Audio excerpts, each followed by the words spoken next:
Now, this harsh statement, soil will or kill you or heal you, it's really true, and it's true on many different levels. The end goal is to have a world with zero chemicals, with zero pesticides, zero chemical fertilizers, and it is 100% possible to do that. I've seen farms all across the world that show that you can feed the world, and I'm talking about really feeding not only our current population, but like even 3 times the population we have today. We can perfectly feed them regeneratively organic. 90%, and that's 90% of our happiness hormone, serotonin, is created in our guts. So if you want to be happy, you have to take care of your gut microbiome and take care of the little creatures and eat food that's full of these creatures. So don't wash it too much, don't sterilize it, otherwise those creatures will go away. Don't nuke your soil. Well, the next step is, if I eat non-organic foods, I might not be killing my child, but I'm harming my child. Because there is enough scientific evidence that shows that you have more chance of your child being autistic, more chance that your child will have a neurological disorder, but even physical, especially for baby boys. You're standing in the grocery store with a baby crying in your arms. In one hand, you've got an organic tomato, and in the other hand, you have a conventionally grown tomato. Well, what if the choice between those tomatoes wasn't just price and taste? What if it's also about healing your gut, healing your soil locally, and maybe even the world? Today, we're going to talk to the man that's behind that very idea. Louis De Jaeger, welcome to the podcast. Hey, Rich and Shelly, so happy to be here. Love what you're doing. So super glad to have this conversation with you. Yeah, we're really excited to chat with you as well. So tell us about that quote. What drove you to say that? How can the simple choice of a tomato actually be that important? Yeah, well, the thing is, people have hectic lives. You have kids hanging around, you have a job you need to go to, and then you go to the supermarket to have your food as fast as possible. And you don't have really a lot of time to think, but then you are there, you see organic products, non organic products, and they pretty much look the same. And you're not knowing why you're choosing something. This non organic tomato could be cheaper, and then you could say, well, I'm just going to take the cheap option, but you don't know what actually you get into your hands. You don't know what's hidden behind that tomato, and once you know the truth behind a tomato, it will scare the shit out of you. And that is really something that people need to know, that it's not just about the tomato, it's what's behind it. Wow. That is really important. And I think that's part of what drives us on our farm to be regenerative, to not use the chemicals, to not spray, to not do the things that would potentially make farming easier for us. We work really hard not to. Yeah. And we got into farming for that reason, because we weren't sure what we were getting. So, how did you get into farming? Yeah, so my two grandmothers actually were farmers. They grew up on a farm, farmers' daughters, and they had to move to the city because farming was becoming less profitable. There was this get big or get out. It's happened in the United States as well. Yep. Happened in Belgium too, in entire Europe, and I always was fascinated about food. And for me, freedom has always been something super important from since I was 16, 17, 18 years old. And for me, growing your own food was like printing your own money. It was like, this is like the biggest freedom you can get, because if you think very naive, why do you go to work? to earn money. And why do you earn money? To buy food. But if you just grow food, you don't need to work. So it was like a very naive way of thinking that got me interested in the first place. But then when I learned more about it, it just became so fascinating to take a seed, you put it into the ground, and a couple of months later, you have a tomato or you have something beautiful. It's just so miraculous. It is something in your own control. If you plant a tree and you get walnuts a couple of years later, it's pure magic. And I'm somebody like a lot of people who, when they see problems, they want to solve them. It's something inherently human. And with a lot of protesters on the streets, they're protesting against stuff. I also was one of them. I also protested against different kind of stuff. Could be the climate, could be injustice, could be a lot of stuff. But a lot of the time you don't see things changing. If you're just screaming on the streets, nothing, some things can change. It can help. It's good that people are doing it. But a lot of people get this burnout because they don't feel they have a grip on it. And it's important to look at your own circle of influence. What can you change? And the easiest but also the hardest thing to change is yourself, of course. Right. And your house where you live in, and your garden. And if you don't have a garden, your balcony, or even your windowsill. And that's exactly what I find so reassuring for myself, that no matter what things are going on in the world, I just planted a tree 5 years ago and I see it growing. It's just that tree is cooling the climate. That tree is providing healthy food. It's providing shelter for animals. And it's like, okay, I might not be like saving the world in a big way, but that one tree at least is already growing. And now that one tree have already become thousands of trees. And yeah, it's something you can control. And so that's what I love about it. That is really cool. Mhm. So you've also said that soil might kill us or heal us. Again, Most big definitely. statement. How Yep. how is soil that important? Well, if you look at it, and I know people in all kind of industries where they work. If it's in aeronautics, or in creating tech companies, we all depend on the same thing. We all need breakfast or lunch or dinner. Mm, We all yeah, need that. If you don't have it, you can't code your rocket ship that will go to Mars. Mhm. Um, if you don't have food, you can't perform well. You can't do an operation. You can't fix that car. You need to be fed, and food comes from the soil. Now, this harsh statement, soil will or kill you or heal you. It's really true, and it's true on many different levels. So I traveled a lot through the United States, visited more than half of the states, and I was really touched about the Dust Bowl, for example. mm, yeah, Really touched me to hear the story that's not that old actually, and heard how it really devastated entire communities. That made a lot of yeah. people very, very traumatized. And to see that today we're creating the same conditions for this dust bowl to happen again. I was talking to an American lady, and she told me 2 weeks ago, well, Louis, I'm glad to talk to you about soil, because just yesterday there was a dust bowl that passed through my village. And she was like, why do we learn history?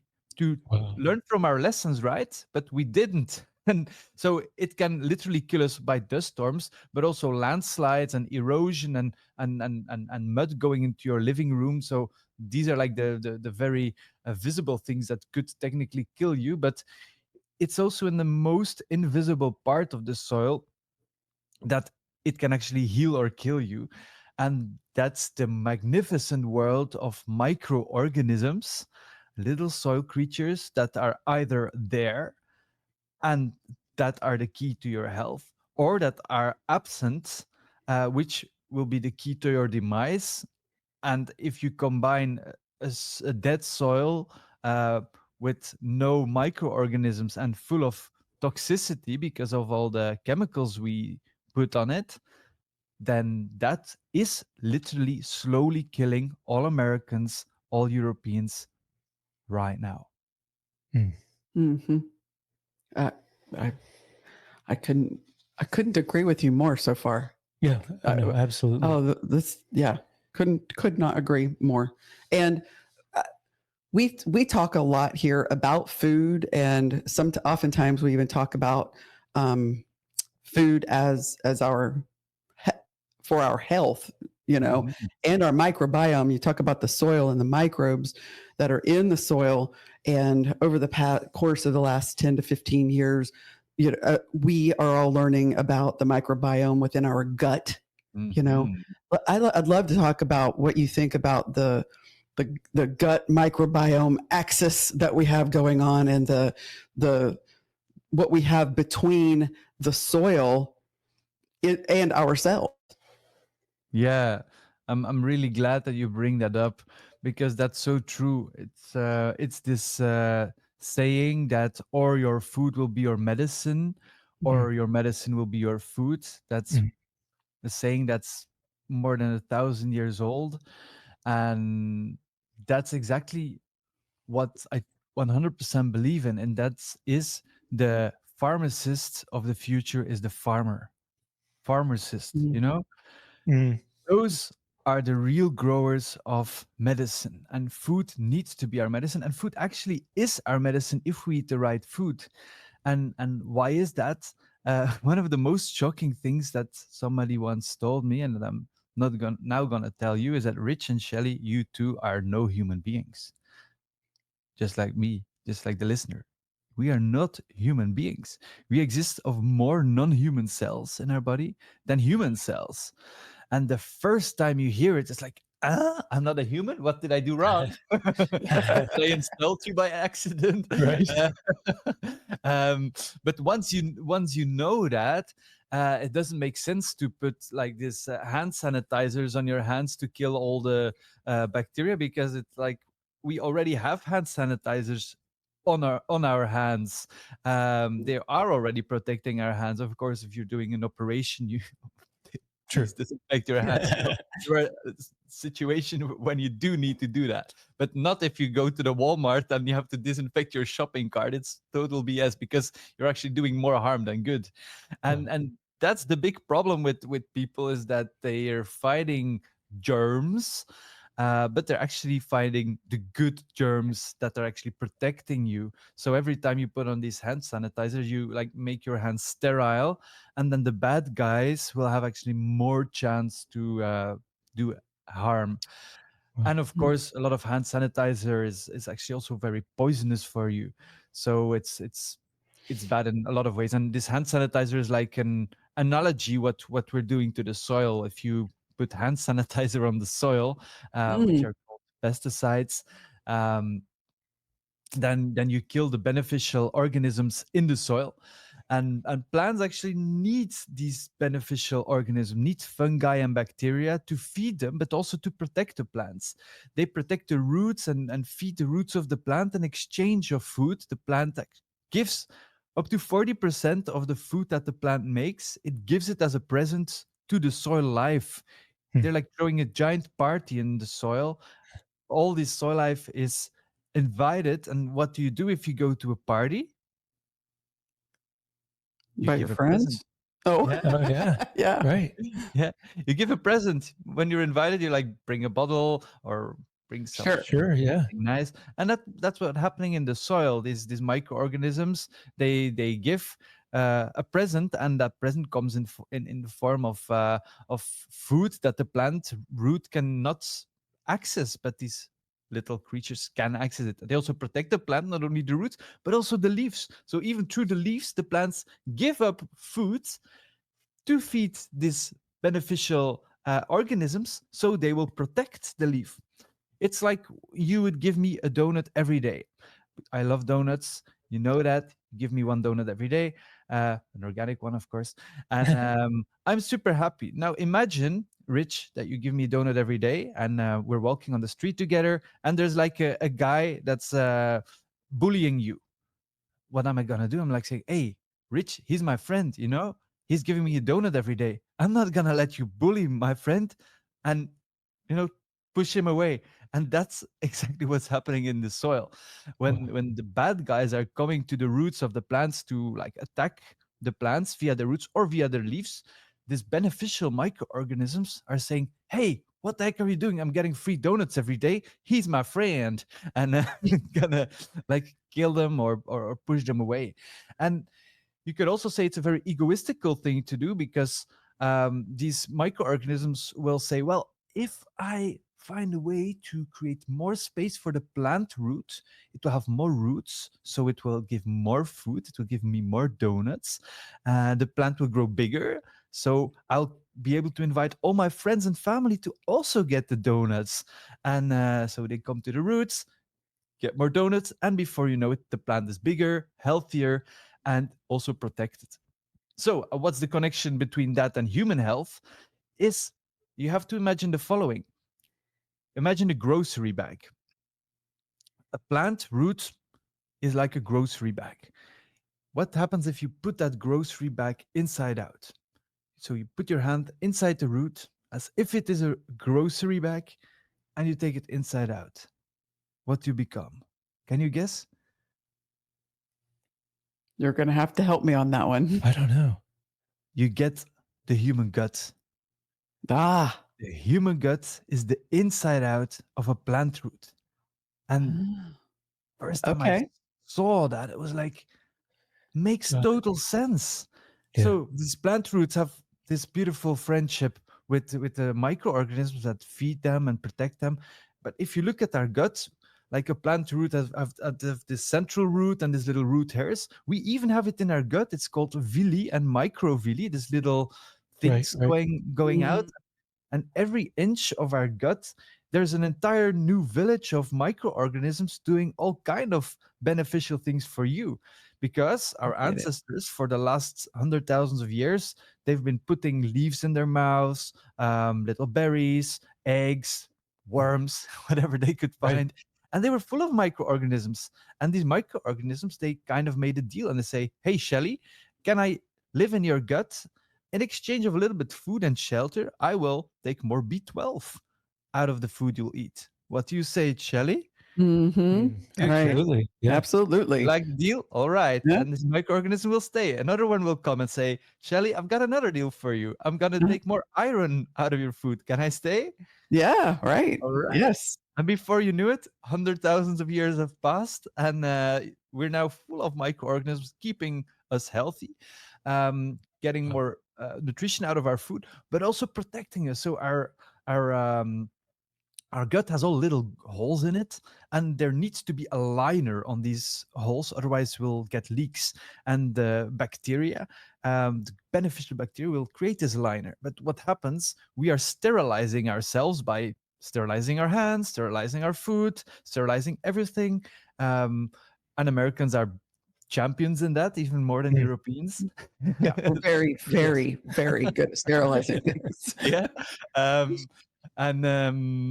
and so what happens is that they're leaving because they get all kind of poison. If you put fungicides on the food you eat, yeah, these will kill the beneficial fungi, or pesticides will kill the beneficial bacteria, and they will leave. And then they will yeah, let the gut unprotected. Then you will have little holes, then you have leaks, then you have a leaky gut.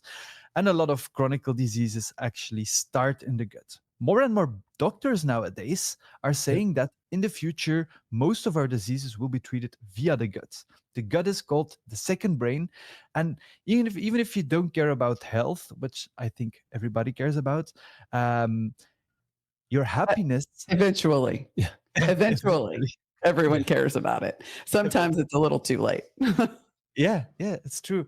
But it's not only health, it's also happiness. 90%, and that's 90% of our happiness hormone, serotonin, is created in our gut. So if you want to be happy, you have to take care of your gut microbiome and take care of the little creatures and eat foods that's full of these creatures. So don't wash it too much, don't sterilize it, otherwise those creatures will go away. Don't nuke your soil, otherwise there won't be any beneficial organisms there, because we need as many as we can get. And you won't get there by drinking little yogurts from the store where it says, yeah, probiotics in it, they will Right. probably help a little bit. But you need real food, which are having like gazillion of this little microorganism, not like 2 or 3 that they put in those yogurts. And that way you will replenish your gut. You will be more happier, less depressed, because depressions are also linked with gut health. You have the brain gut axis.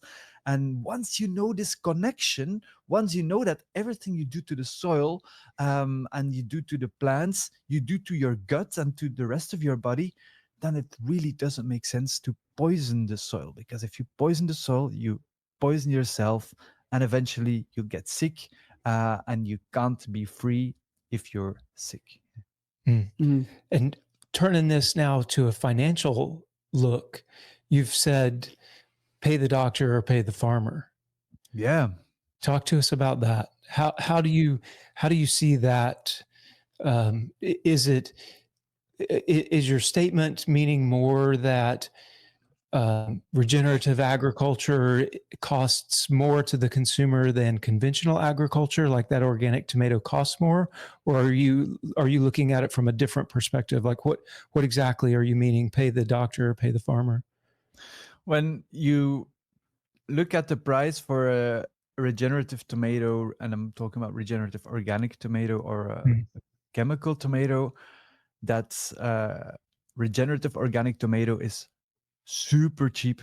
It's 100 times cheaper than a conventional one. At first sight, doesn't look cheaper, but in reality, it is. And that's the nice thing. So I own a landscape architecture firm. We design landscapes for average Janes and Joes, but also for billionaires and everything in between, ranging from small gardens to private islands.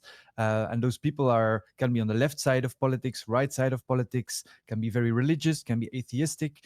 I see them all in every form and color and net worths, and that's very nice to see this biodiversity and different kinds of people. But they all have a thing in common, and that is they all want their children to be happy and healthy. There's no parent that doesn't want a healthy child. And Right. there it is where it all begins. And if your question, pay the doctor or pay the farmer, it all starts even before you are born. It starts before you're pregnant even. In an ideal world, 9 months prior to pregnancy, the woman, but also the man, should avoid any chemical treated foods. It should eat everything organic, because sperm quality goes up when you start to eat organic. Wow. You have more chance as a woman to get pregnant if you eat organic. It's very logical, because if you get toxic substances in your body needs to put your energy into fighting these toxic substances. And if you're too toxic, then your body will say, look, I can't reproduce right now because I'm in stress, and I'm not gonna let you get pregnant because your body is full of shit. Right. So it's horrible to raise a baby in a body that's full of toxics. And so that's like the first thing you need to do. And then especially during pregnancy, that's fortunately, it is well known now that you shouldn't smoke and drink during pregnancy. I know chain smokers who, like, from the second they know they're pregnant, they're like, okay, now I stop to smoke completely. It is easy actually for them to do that. They tried to stop a million times before, it never worked. But from the second they become pregnant, they're like, okay, this is holy. If I smoke, Right. I'm killing my child. Well, the next step is, if I eat non-organic foods, I might not be killing my child, but I'm harming my child. Because there is enough scientific evidence that shows that you have more chance of your child being autistic, more chance that your child will have a neurological disorder, but even physical, especially for baby boys. They have more chance to have hypospadias or cryptorchidie. It's a deformation of the penis. So if you get a baby boy with that, then you have to spend the first years in a clinic to operate that. It's not Wow. a nice start. If you have a baby, you want Good times, you want to sit in front of the stove and you want to have fun. You don't want to sit in a hospital. Right. So it's not only horrible for the child, not only horrible for yourself, but it's also horrible for your wallet. Especially if you live in a country where not all the health bills are paid by social security system, and you have to pay it for yourself. Especially in those situations, you need to take your health in your own hands, because it could cost you your house if you have a child with hypospadias or another disease that can easily be prevented. And it's just something that hasn't gone mainstream yet. People are only waking up little by little. It's like with smoking. The tobacco industry for more than 50 years hid the fact that tobacco is harmful. They tried everything. It's beautifully written in a book called Merchants of Doubt. Not sure if you heard about that book. Don't know that one. But it's like a script that lobbyists and giant corporations use to make sure that their product keeps being sold. Although that it's known that it's bad for humans, it's toxic and can even kill you, like cigarettes, but asbestos as well. And they have the exact same script to say, no, but there's this scientist that says it is not harmful, cigarettes or asbestos.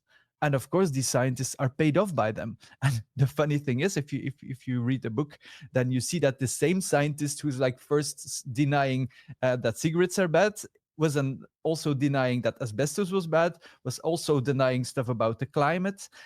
So it was like the same scientist denying all that stuff.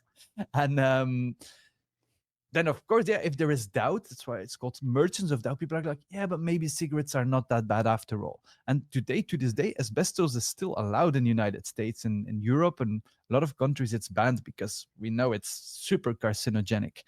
And so, yeah, we have to take our own responsibility. And okay, your kilogram or your pound of tomatoes might cost a couple of cents more or $1 more, depending on how much you buy. But if you know how much risk prevention you're doing, then it's really worth it.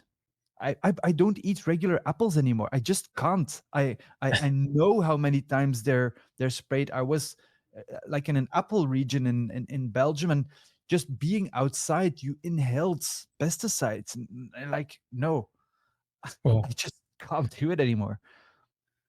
So Merchants of Doubt, and you mentioned that with the cigarette companies, we've done quite a few podcasts where we discuss the Glyphosate, Roundup, Same story. Monsanto, Bayer, where we talk a lot about where we believe the science has shown that these things aren't good, and not just the soil that we've talked about already here, but just like the stuff is still on the products that you're eating, right? Mm-hmm.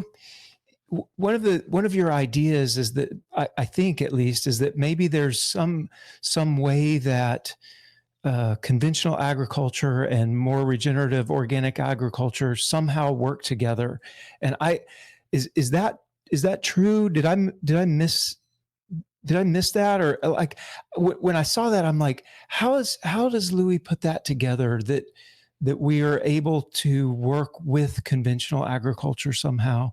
Like I just, because we see it more like the Merchants of Doubt now are Bayer and Monsanto and the big chemical companies that are saying that well, like in Missouri where we are, we hear these ads on television: keep glyphosate in our state. Your farmers don't need to be told what to do.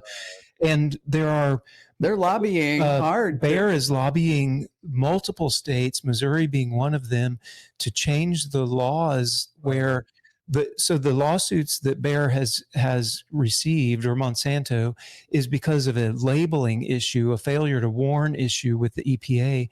So they're trying to change the laws at the state level in our different states to make it where the companies won't be sued. So we get this, keep glyphosate in our state advertisement all the time. Like I I'm trying to put it together. Do you really see and help me understand how conventional ag and regenerative ag Or organic. or organic we and I read that part of your book. I understand the what can happen with regenerative and non-organic, but like in my mind, we don't spray anything. We just don't pay Mhm. the government to certify us organic, right? So Mhm. I think organic when I say that. So you're right. So like how do these two, like you've got this behemoth, this giant, in my mind, monster of Mhm. conventional agriculture, but that monster is feeding the world. Like how does this change? How do How do we we find work Yeah. that middle together? Yeah, ground? where's that middle ground? Yeah, no, very good question, and it's so important to discuss that. The end goal is to have a world with zero chemicals, with zero pesticides, zero chemical fertilizers, and it is 100% possible to do that. I've seen farms all across the world that show that you can feed the world, and I'm talking about really feeding not only our current population, but like even 3 times the population we have today. We can perfectly feed them regeneratively organic, Hmm. and that's the end goal. Um, and if we're now talking about labels, you just started talking about labels, then it's important to see where we need to go. So organic agriculture should be like the bare minimum. That should, when you put a car on the street, it needs to pass these crash tests. Right. uh, you can't put just like a rubbish car on the market. If you put a crappy car on the market and say, yeah, but it needs to be accessible, we need to like feed the world and make sure everybody is able to afford a car. So let's put a $5,000 brand new car on the street that will like have a failure of the brakes and will crash into somebody else, or a child playing along the street. We're never gonna let that happen. We have the safety regulations, which is super good. You Right. don't want to live in a world where you don't have those, right? Right. um, but we need those crash tests for our food as well, and that's like organic is the bare minimum, and it's not even enough, because in a lot of organic farms they still use pesticides from the same giants like Bayer, Hmm. for example. They sell just organic Well, chemicals. A lot of the time, they're better than the conventional ones, but they can also be bad. So um, they're not only good, but buy organic. Please buy organic. It's already like one certainty in your life. Look to find the label, or look to find a farmer who you can trust, like you, for example, and you just talk to each other. You can watch the farm, talk to each other, and see, okay, that guy has, or that girl has good intentions, and is not spraying. And this way you'll feel safe. That's the beginning. If we want to have a label, then the true label should be not regenerative, because now everybody is saying that they're regenerative. It's just a word that everybody is free to use. yeah. What we need to use is regenerative organic. We need to put those two words together. I've seen an organic farm in Spain that's like stealing water from a deep aquifer, who's like paying off the water police they have in Spain, to like make giant profits and like kill the earth and put a lot of plastic on it as well. And then they sell it as organic. And I go to my store and I buy an organic broccoli. I'm like, "Ooh, I'm saving the world!" But in fact, Hmm. yeah, extractive practices could still go on. So Yeah. organic is already a good base, and most organic farmers are very trustworthy. But if you have a label, you can always like go to the edge of that label and look how how far can I go without breaking the rules. So we Yeah. need regenerative organic. And your question, well, can you like reconcile regenerative organic and conventional? Then I'm always looking at, we need to take the good things out of conventional. And what are the good things? The mechanization. They have fantastic machinery Hmm. that are sometimes not used in organic farms, and you can modify that machinery that will actually help the transition. It's thanks to direct seeding machines that you can now stop plowing the soil. And then a Right. lot of people say, yeah, but if you stop plowing the soil, or tilling the soil, then you need glyphosate. total BS. You don't need glyphosate. You have techniques to do it. You can use glyphosate, or you're not informed, or you're lazy. Those are the two things. Or you need a fast buck, otherwise you can't feed your family. That's also a very valid reason. And that's why, like, in the beginning of my journey, I was angry with farmers. I thought, well, farmers are the problem, blah blah blah blah blah. But then I talk to so many farmers, and I see that they're often really pushed in a certain direction. They're Yeah. really stuck in it. They're locked in. They have large amounts of debts. So it makes no sense to be angry at a farmer, because, in my opinion, the true heroes of the future are farmers. The future literally depends on good farmers. So we need to work together with farmers, and we need to help them to make this transition. And in order to work together, you have to understand each other. That's like the first step of peace building. Even if you meet somebody who, like, you totally not agree with, you still can try to understand that person. And that's something we forget a lot. I sometimes meet people who are like, I totally not agree, and I will probably never agree with them, but still, I'm always curious to talk with those persons and say, okay, but I'm curious, why do you do this? And Yeah. then a lot of the time, when you know why they're doing it, you kind of understand, okay, now I understand why you behave this way. I still not approve it, but I understand it. And I can still uh, respect you for why you're doing it. I'm not agreeing with you, but we can have this mutual understanding, and from that you can build together. That's peace building, but that's also building bridges and working together. And with a lot of farmers, it's practically not possible to stop using chemicals right away, and for that they need a transition period. And it depends a lot on the economical reality, on how long that transition period will take. I know farmers who've done that transition period in 1 year, in 3 years, and 5 years, but I also know people who are like a transition period for the last 20 years, and Wow. they're not there yet.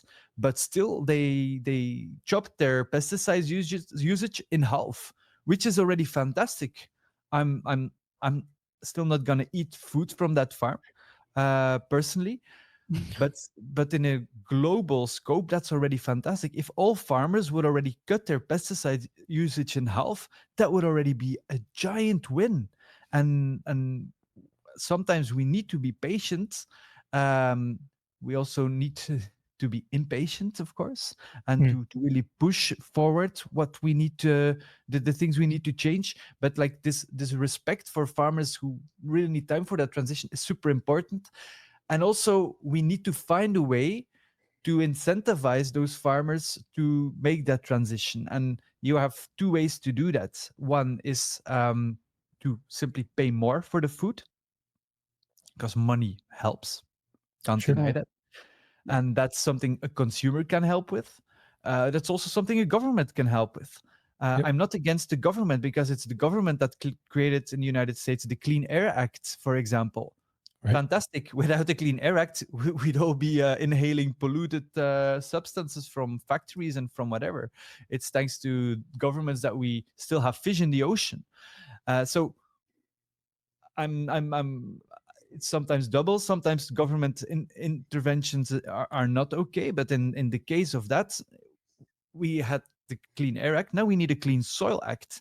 And once we have this, then the ball will start rolling, and the industry will be uh, will be needed to pay more for the food.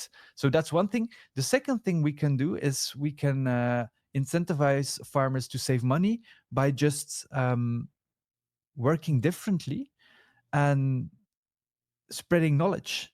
For example, we've done several farm trainings where we gathered a lot of farmers together and show them information on how they can actually work together with nature to create more profit. And Mm. once they start doing that and see, well, if I can make nature work for me for free, then I don't have to pay extra diesel. I don't have to pay extra chemicals, because nature is working for free. Once they realize that they can make more money that way, then a lot of balls get rolling as well. I know farmers who can buy a Mercedes, highest class you can imagine, every year by just working together with nature. So Wow. that's also a nice incentive. Wow. Yeah, it is. Mercedes every year. They wouldn't do great on these county We have roads. hope. You also have Right. nice four-wheel drives. So, exactly. So when we were when he was still in the Air Force, we lived in suburbs, or in military housing on military base. Mhm.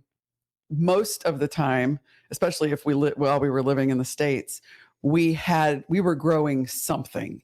We Nice. would grow. I mean, we went to Lowe's and bought 5-gallon buckets, and we would grow tomatoes in those. Fantastic. We had baby swimming pools with our herb garden in them.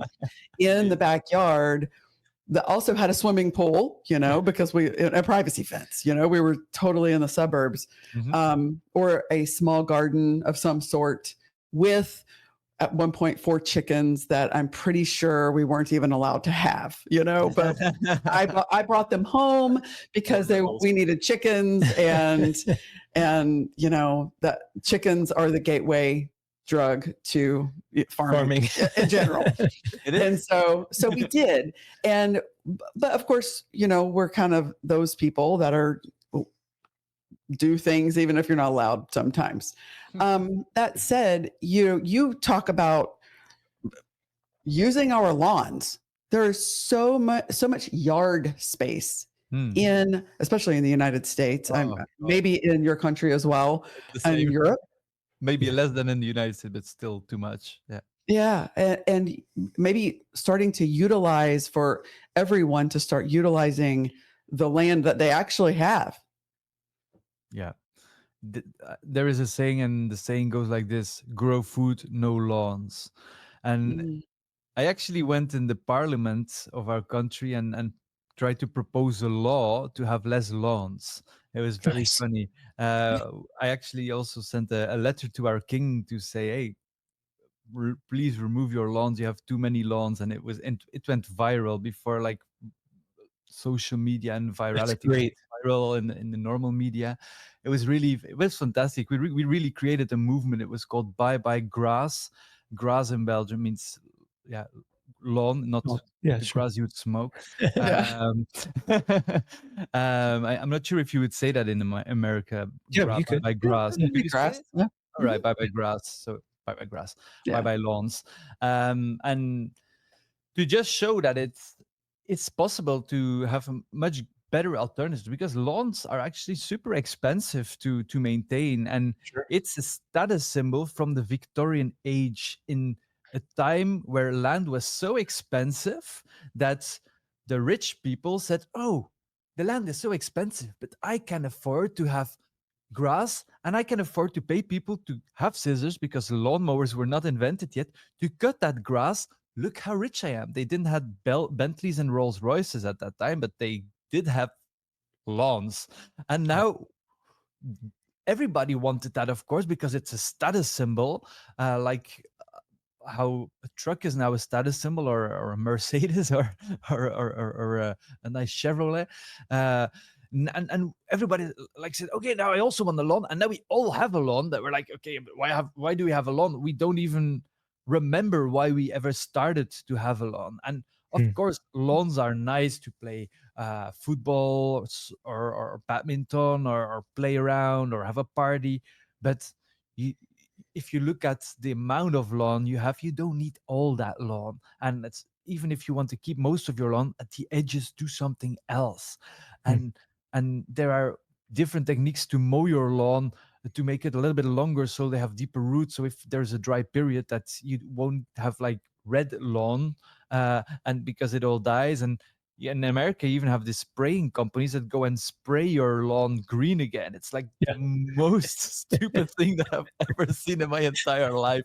I understand where it comes from, but it's like, it's just like, how is it possible? Who invented that? And it's less work, because a lot of Americans and Europeans as well, they mow their lawn every day, or nowadays have these lawn mowing robots. It's already easier, but you can have so much more. It's proven that this sterile green concrete, it's what I call it, lawns, green concrete, is even bad for your mental health, because we need to have different layers.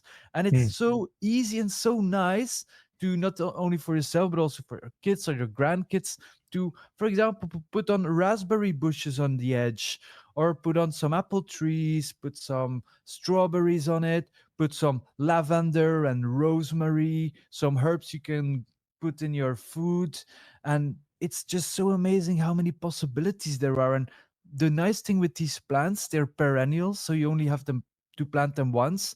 Tomatoes and all these other annual plants, it's much harder, because you need to keep on maintaining it. If you harvest the tomatoes, you, at the end of the season, you have bare soil, which can become a nuisance or can become full of weeds, which don't really exist. But anyway, um, but if you grow, if you grow bushes that provide food, little berries, or nut trees or fruit trees, they don't have any maintenance, and they keep on producing food no matter what happens. That's why I'm a huge fan of it.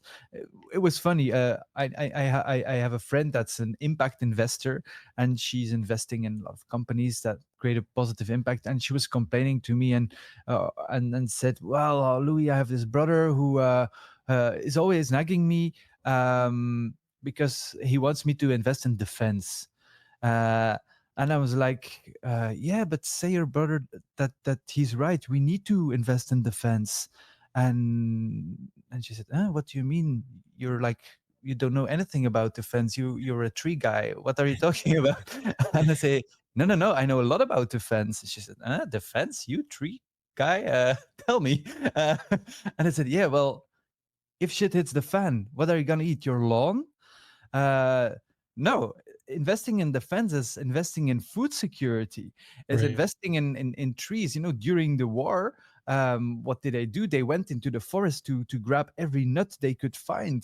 They were Yep. super happy that there was people 100 or 200 years ago who planted nut trees, and were like, "Ooh, wow, I am saved." They were their entire programs to do that. But right now, we don't have any food security. If you're the head of a family, or the couple that's heads of the family, a thing that we all know is that you need to have a savings account. If in case something goes wrong, you have like your nest egg. So when something goes wrong, you need a new car, or your washing machine, like, yeah, is destroyed for some reason, you can buy a new one. But imagine you're a mayor of a town, and your responsibility thus is, you're like the father or the mother of that town, to keep your children, your citizens, fed. What's the first thing you need to think about? Well, you need to have this bank account for if shit hits the fan. Yeah. And what is that bank account? All our fields are now addicted to fertilizers and to pesticides. If Mm. we would have a problem with distribution of that, then our fields will simply stop producing any food. You can't plant a seed in a toxic soil and expect to grow healthy food. It's impossible. But if you would have an emergency food forest, which are trees that are beautiful, that are cooling the climate, that are providing food for little animals, biodiversity, all these benefits, also very nice to walk into. I love to take a walk in the woods, Yeah. but that also provides food at the same time. Even if war never breaks out for the next 100 years, our grandchildren might be in a perilous situation for some reason. You never know what crazy things can go on. You never know. And then you have this forest that's providing acorns, walnuts, apples, this very high caloric food, high in proteins as well, chestnuts, that you have the safety net. That's the first thing I would do if I were to become a mayor. I would Mm. make sure that if shit would hit the fan, well, don't worry, we have this emergency food forest, and maybe I won't never use it. Maybe our children or grandchildren will never use it, but our grandchildren might. And we have to make decisions now for them, because some trees take time to Yeah. give food. And so for defense, that's like an amazing thing to do on a large scale, but also for yourself. I know a lot of people who uh, were still alive during the Second World War, and what did they do? They were like, oh, the first thing they did was they planted like 8 walnut trees on their property. They knew Yeah. how it was to have hunger. So it's so obvious that we need to do that. And worst things happens is that it will remain peace, and you have a beautiful tree, and you'll have Right. nuts falling on the ground. Yeah. Worst case scenario, very bad. Yeah, exactly. Yeah. So we did a bit of math on our last podcast, and I want to hit you with our math and get your reaction to the solution that we came up with. So one of the things we looked at was back in the 1930s in the United States, there were almost 6 million farms. And now in the United States, there's less than 1.5 million farms. We looked at the amount of food that we produced here on our farm, and we didn't look at everything. We just looked at beef, pork, and chicken. And we saw that we produced last year about 36,000 pounds of food from our farm. And we do that, although we have 160 acres, we only use about 100 of it. So we said, okay, if we took and tried to replicate what we're doing with a 100-acre farm, and that farm could produce at least 36,000 pounds of food, how many farms would it take to produce the amount of food that is normally being produced right now? And because what we found was that of the 100 billion pounds of food produced in the United States, 99 billion of it is from conventional industrial type agriculture. So our thought was, what would it take to shift that totally, like completely? And when we worked out the math, we came up with it would take 2.76 million farms like ours. So less than 3 million farms like ours, we would be able to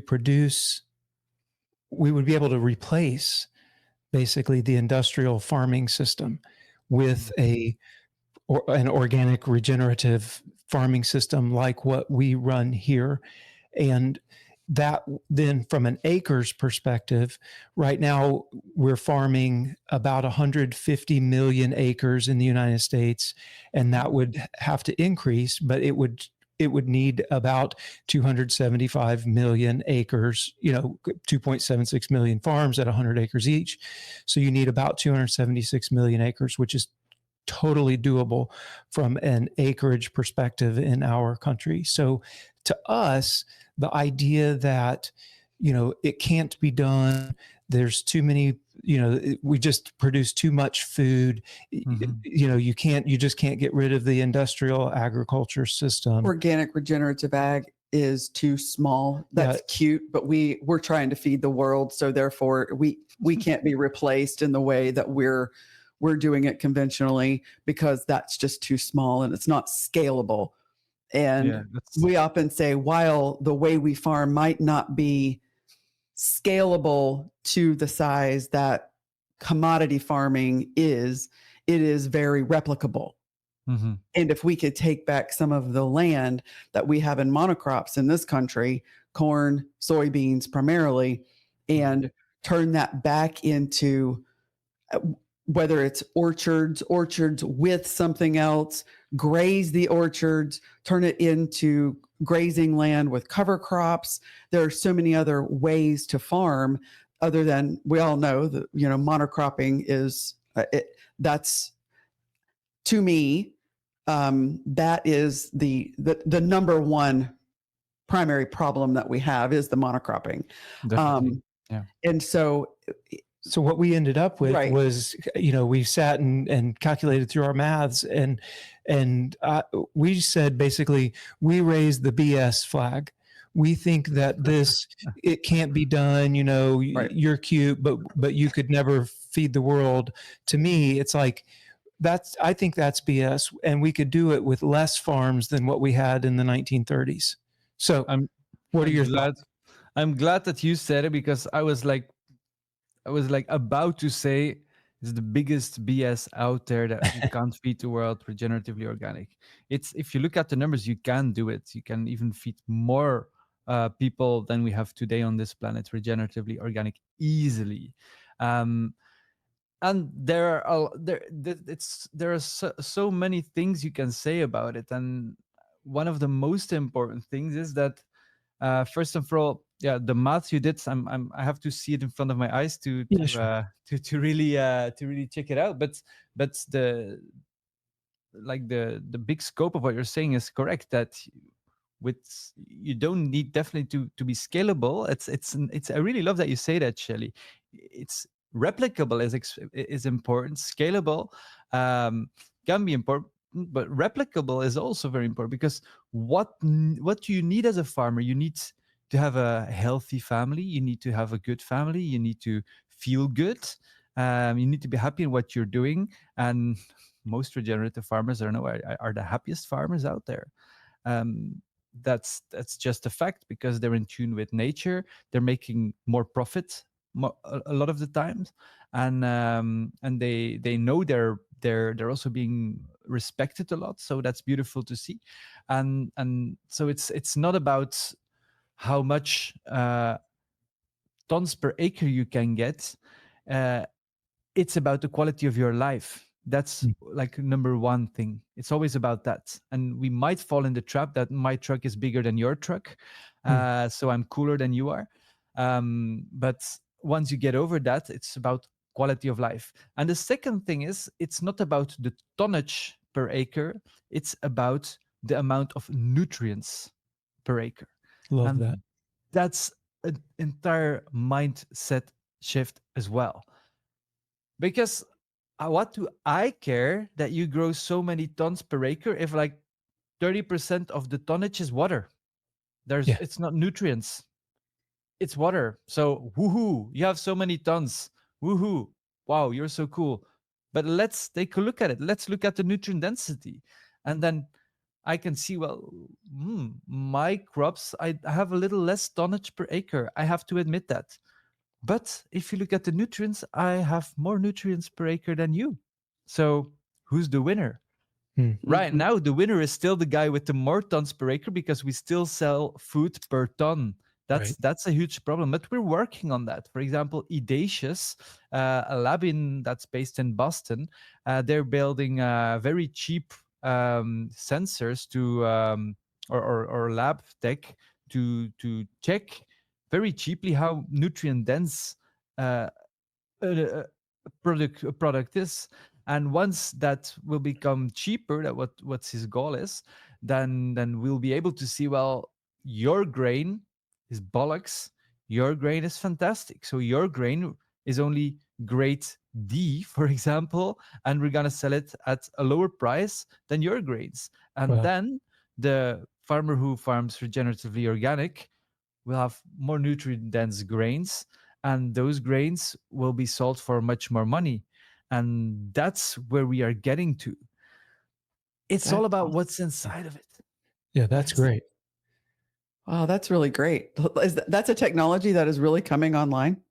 Well, it exists today. The only problem is that lab tests are expensive. I don't Yeah, know the exact number, but to just put a price on it, let's say if you do it right now, it costs $1,000 per test. But if you can bring that to $1 per test, or even $5 per test, then it's way cheaper. And that's why scalability is important. Maybe one day we'll have smartphones where you can have a nutrient density sensor on it with near infrared, for example. I'm just saying something yeah, out sure. loud right now, but Mhm. one day that might be possible.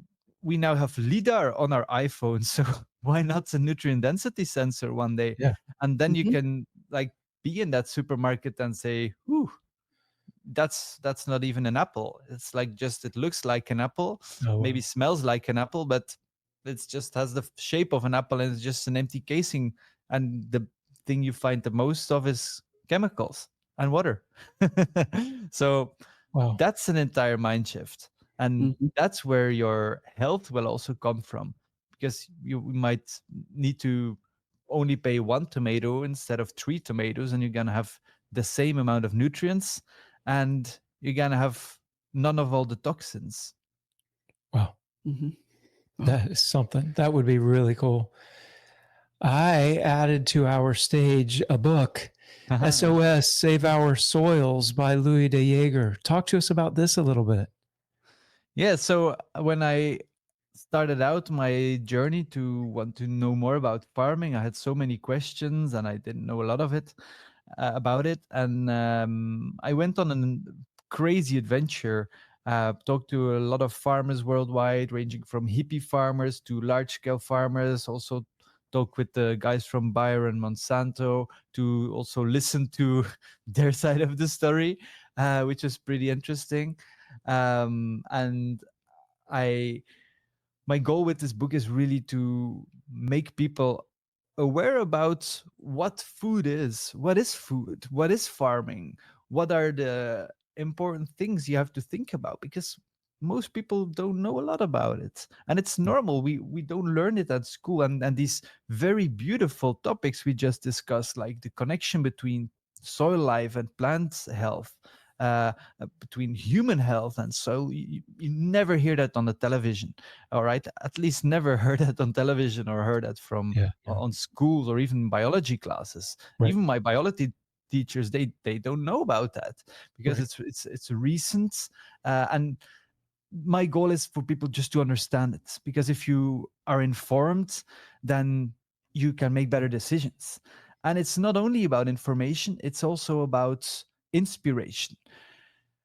When you watch the news, you would become very unhappy because everything around us seems like it's going to shit, you know? Uh, and then you just become depressed and you become paralyzed and you would stop doing anything.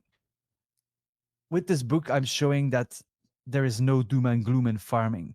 There is doom and gloom, but the future is bright, and there is a lot of positive, good examples of farmers that are showing that it's possible to do some things differently, and it's another narrative. It's I don't like the doom and gloom. It doesn't make me happy, and it doesn't help me. It maybe Right. helps me to make me angry, and then that anger will propel me to change something. But you only need that so often. But then you need inspiration and you need solutions. And the nice thing about the book is that I've talked to people in USA, in Central America, and the United Kingdom, and Europe, and in Africa. Uh, and so I take people on an entire adventure and all with all these different farmers, also personal emotional roller coaster. I remember when I went out of the headquarters of Bayer Monsanto, because Bayer bought Monsanto. uh, I was shaking. I was really emotionally devastated afterwards. So Mm. it's really also an emotional journey.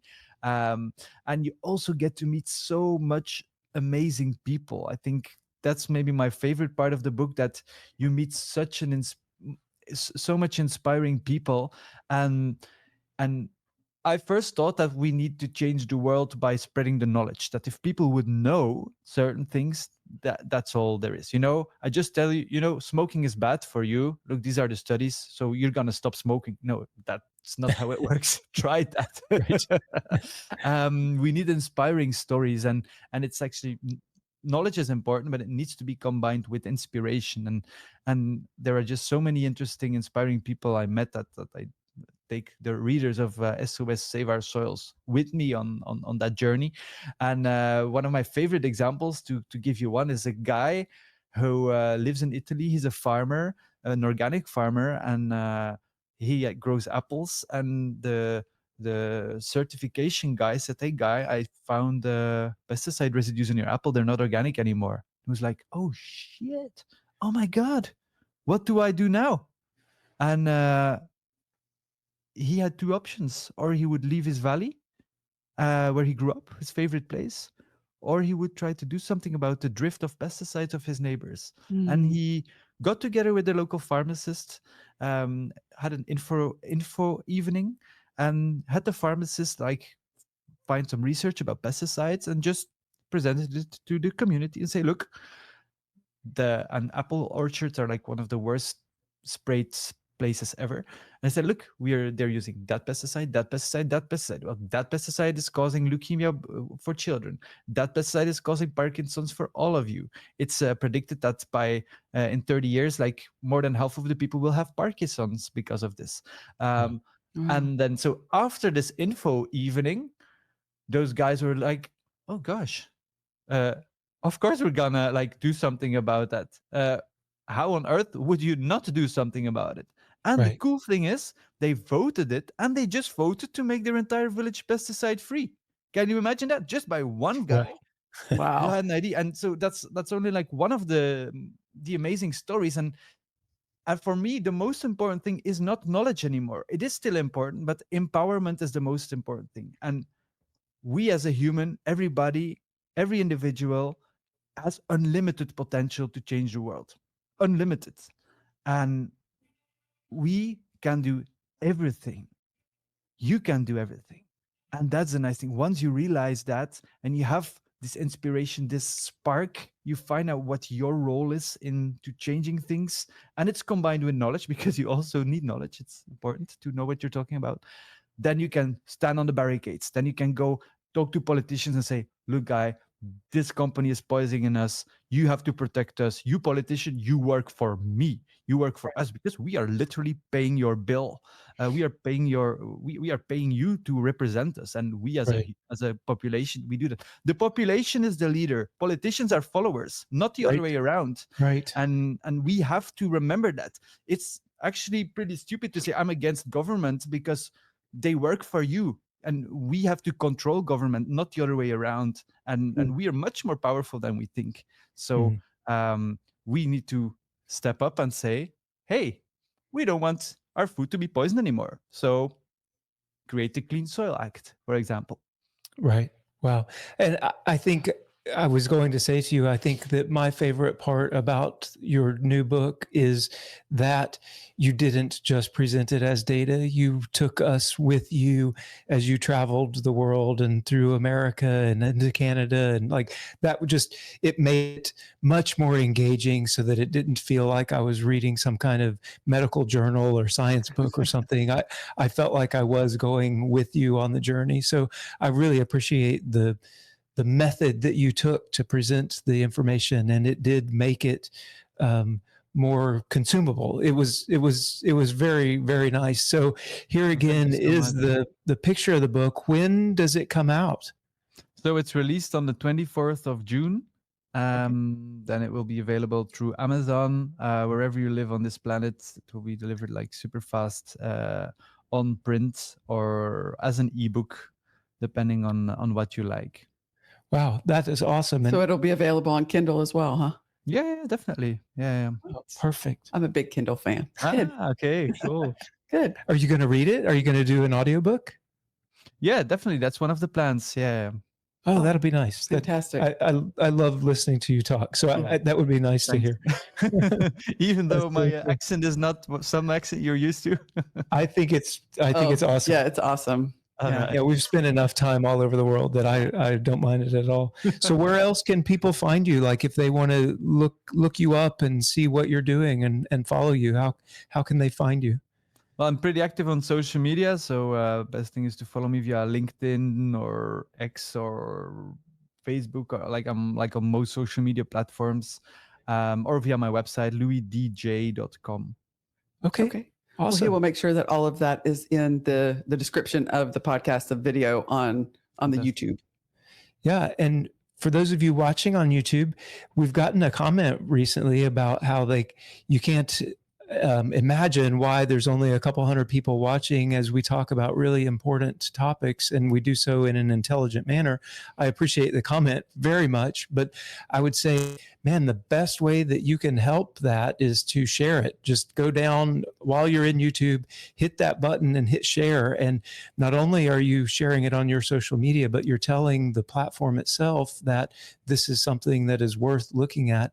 And on the other podcast platforms like Spotify and Apple, the best way you can help us out there is to just tell other people about it. There's really no other way that podcasts grow other than hearing about it from someone, word of mouth. So that is something that you all could do.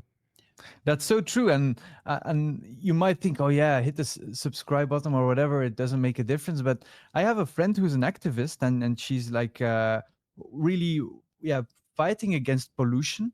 And she tried to be in contact with politicians and get into the European Parliament, and she couldn't have access to it. So she shared, like what you are doing right now, shared a video, and just by it going viral and a lot of people sharing it and liking it, it came onto the radar of the European Parliament, and she was invited in the Parliament. And that's not because of her; it's not because of her, of course, but that's because of the listener or the watcher of that video, because that's like the simplest thing you can do. You can go to the Walmart and buy an organic peanut butter instead of a non-organic.